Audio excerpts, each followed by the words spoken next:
Herr Nicola Caputo für eine Minute. Grazie Presidente.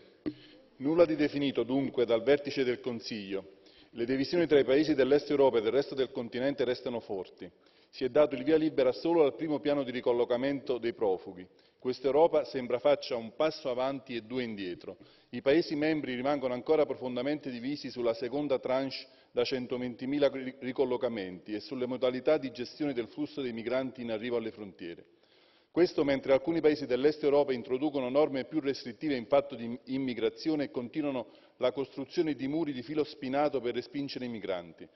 Auspico dunque che il Consiglio straordinario convocato per il 22 trovi una soluzione condivisa. L'Europa si costruisce con la solidarietà e non con i gas lacrimogeni alle frontiere. È necessario discutere della riforma del regolamento di Dublino e del diritto all'asilo europeo, insomma di una vera e propria politica integrata europea sul fenomeno migratorio che sia vincolante per i Paesi membri e che preveda anche delle sanzioni economiche.